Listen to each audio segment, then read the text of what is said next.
என்ன பார்க்க போகிறோம்னா, ஒரு பேனர் எப்படி டிசைன் பண்ணுறது சொல்லி நான் பார்க்க போகிறோம். ஒரு ஃப்ளெக்ஸ் பேனரோ அதாவது எதுனாலுமே நோட்டீஸ் பேனரோ எதுனாலுமே நம்ம எப்படி டிசைன் பண்ண போகிறோம் சொல்லி பார்க்க போகிறோம். இது நான் இப்போ டிசைன் பண்ணியிருக்கேன் ஒரு பேனர். இந்த பேனரை எப்படி பண்ணுங்கிறத உங்களுக்கு நான் சொல்ல போகிறேன். சரிங்களா?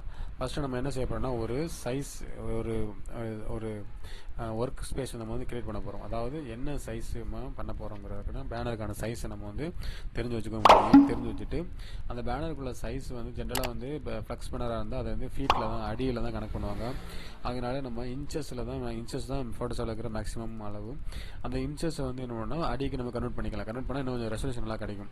உதாரணத்துக்கு நான் 6க்கு 4 வைக்க போகிறேன். 6க்கு 4க்கு என்ன பண்ணால் 6 × 12 72, 4 × 12 48, ஒரு ஒரு ஒரு அடிக்கு 12 இன்ச். அதனால் அந்த கணக்கில் வச்சுருக்கேன். அதுபோக ரெசல்யூஷன் வந்து 100 வச்சுருக்கேன். ஏன்னா இங்கே ஒரிஜினல் வேல்யூ வச்சுருக்கனால இங்கே ரெசல்யூஷன் வச்சுருக்கோம். சப்போஸ் உங்களுக்கு வந்து கணக்கு பண்ண தெரியல அப்படின்னா நீங்கள் டேரெக்டாக 6க்கு 4 வச்சுக்கலாம். ஆனால் ரெசல்யூஷன் மட்டும் கூட வச்சுக்கணும். ஒரு 350 அல்லது 400 கிட்ட வச்சுக்கணும். சரிங்களா? இங்கே மோடு வந்து சிஎம்கே வச்சோம்னா கொஞ்சம் பிரிண்டிங் வைக்கும்போது இங்கே நல்லாயிருக்கும். அப்போனா இந்த மாதிரி ஒரு பேக்ரவுண்ட் நமக்கு வந்து கிடைக்கும். இந்த மாதிரி ஒரு ஒர்க் ஸ்பேஸ் வந்து கிடைக்குது. இந்த ஒர்க் ஸ்பேஸில் நான் என்ன பண்ணேன்னு பார்த்தீங்கன்னா, இங்கே ஃபஸ்ட் எடுத்தோன்னா இங்கே ஒரு பேக்ரவுண்ட், இந்த பேக்ரவுண்டை நான் வச்சுட்டு ஓப்பன் பண்ணியிருக்கேன். ஓப்பன் பண்ணிவிட்டு அதை உதாரணத்தை எடுத்து அப்படியே இங்கே ட்ராக் பண்ணுறேன். ட்ராக் பண்ண நமக்கு இந்த மாதிரி ஒரு பேக்ரவுண்ட் நமக்கு வந்து கிடைக்குது. சரிங்களா? இப்போ இந்த பேக் சைடில் கொஞ்சம் ஒரு இந்த ப்ளூ கலர் ஷேடோ இருக்கிறதுனால ஒரு ப்ளூ கலர் பேக்ரவுண்ட் நம்ம வந்து உள்ளே இருக்குது. ப்ளூ கலர் பேக்ரவுண்ட் வச்சுருக்கோம். இந்த ப்ளூ கலர் பேக்ரவுண்ட் எப்படி வச்சோன்னு பார்த்தீங்கன்னா, ஒன்றும் இல்லை, சிம்பிளாக இந்த இடத்துல ஏற்கனவே ஒரு டூப்ளிகேட் லேயர் இருக்கும். அந்த டூப்ளிகேட் லேயரை நம்ம என்ன பேக்ரவுண்ட் லேயர் இருக்கும், அந்த பேக்ரவுண்ட் லேயரை ஜஸ்ட்டு நம்ம வந்து இன்னொரு டூப்ளிகேட் எடுத்தோம்னா இன்னொரு பேக்ரவுண்ட் நமக்கு கிடைக்கும். அதை போய்ட்டு நம்ம ரைட் கிளிக் பண்ணும்போது நமக்கு வந்து பிளெண்டிங் ஆப்ஷன் ஒரு ஆப்ஷன் வரும்.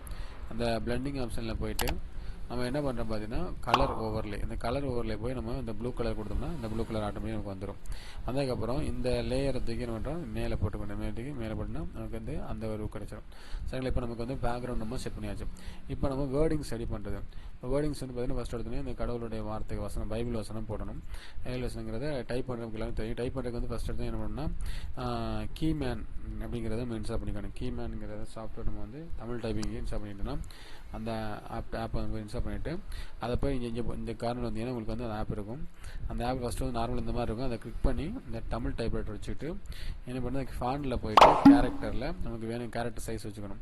வச்சுட்டு உதாரணத்துக்கு இந்த அச்சல் அக்காடமி அடிச்சு காட்ட பாருங்க. அதை கிளிக் பண்ணோம்னா இந்த மாதிரி இந்த டீயை ப்ரெஸ் பண்ணி கிளிக் பண்ணோம்னா நமக்கு இந்த மாதிரி ஒரு லேயர் எனேபிள் ஆகும், டெக்ஸ்ட் லேயர். அதில் போய் நம்ம என்ன பண்ணுறோம், டைப் பண்ண போகிறோம்.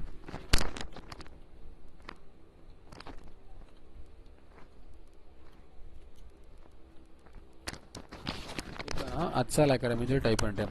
இந்த டைப் பண்ணும்போது தமிழ் டைப்பிங் வந்து தனியாக அந்த கீமேன் லே அவுட் இருக்குது. அந்த லே அவுட் ஃபாலோ பண்ணால் தான் எழுத டைப் பண்ண முடியும். நார்மலாக நம்ம தங்கிலீஷ் அடிக்கமாக அடிச்சோம்னா வராது. அதனால் கீமேன் லே அவுட் நீங்கள் வந்து ஃபாலோ பண்ணிக்கணும். லே அவுட் நான் உங்களுக்கு வேணுங்கிற கமெண்ட்டில் சொல்லுங்கள், நான் உங்களுக்கு அனுப்புகிறேன். சரிங்களா? அப்போ ஏற்கனவே நான் தமிழ் டைப்பிங் எப்படி செய்வது என்று சொல்லிட்டு போட்டிருக்கேன். அந்த வீடியோ நீங்கள் ஃபாலோ பண்ணிக்கோங்க. அதை ஃபாலோ பண்ணி எப்படி தமிழ் தெரிஞ்சுக்கலாம். இப்போ இந்த அட்சால் அகாடமி சைஸ் நம்ம வந்து பெருசாக்கணும். அப்போ பெருசாகிறோம்னா Ctrl+T ப்ரெஸ் பண்ணி பெருசாக்குவோம்.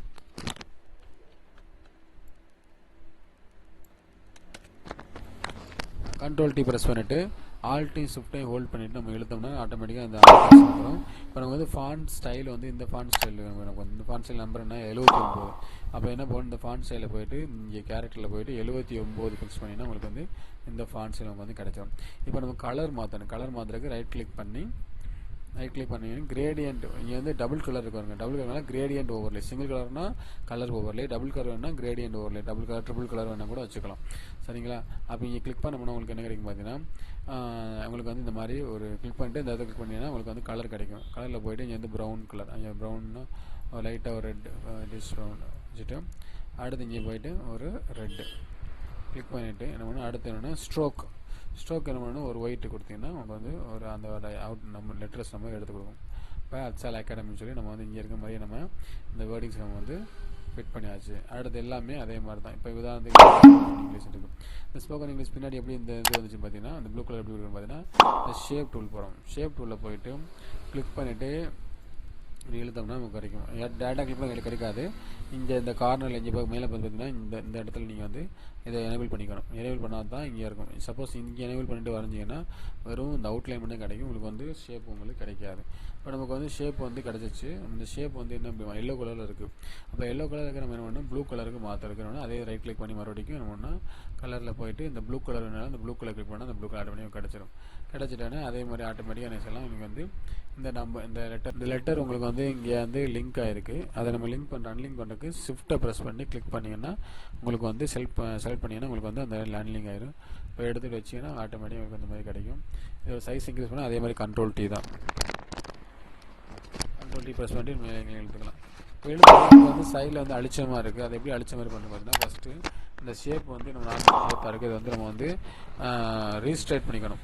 எப்படி ரைட் கிளிக் பண்ணி ரைட் கிளிக் பண்ணி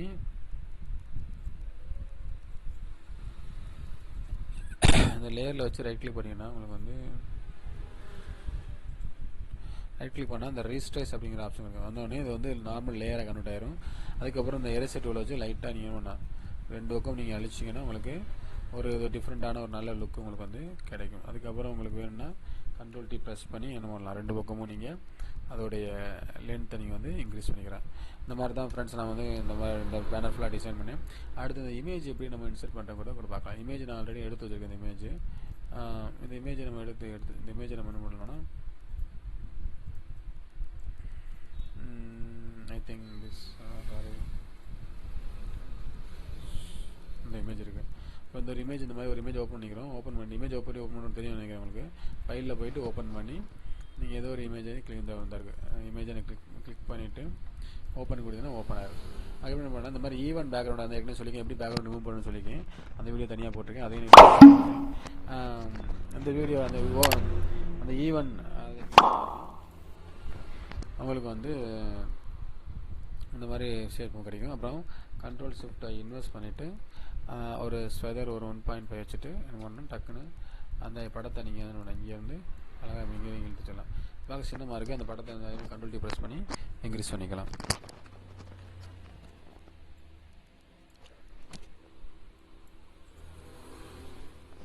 அந்த படம் வேணுங்கிற இடத்த நீங்கள் வச்சுக்கலாம். அதுக்கப்புறம் பார்த்தீங்கன்னா எல்லாமே மற்ற டீட்டெயில்ஸ் எல்லாமே இதே மாதிரி தான் நான் பண்ணது. இதே ஃபாலோ பண்ணிங்கன்னா உங்களுக்கு ஆட்டோமேட்டிக்காக உங்களுக்கு வந்து அருமையான ஒரு இந்த மாதிரியான ஒரு பேனர் நமக்கு வந்து கிடச்சிடும். இப்போ இது கூட ஒரு இமேஜ் தான்.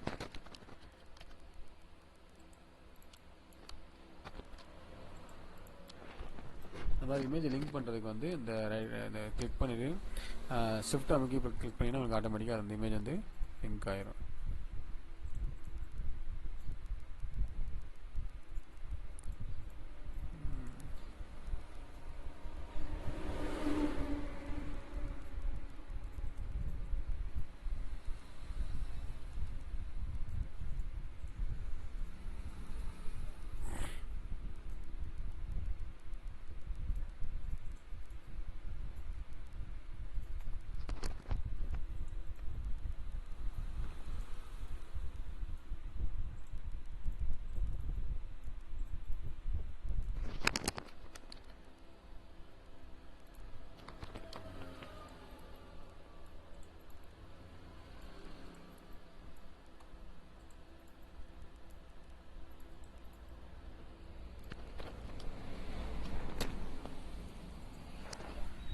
இந்த மாதிரி அழகான உங்களுக்கு பேனர்ஸ் நம்ம வந்து கிரியேட் பண்ணிக்கலாம்.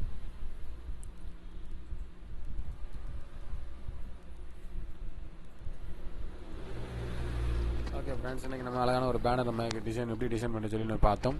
இன்னும் நெக்ஸ்ட் வீடியோவில் வேறு ஒரு கான்செப்டில் நான் உங்களை சந்திக்கிறேன். நன்றி, வணக்கம், தேங்க்யூ.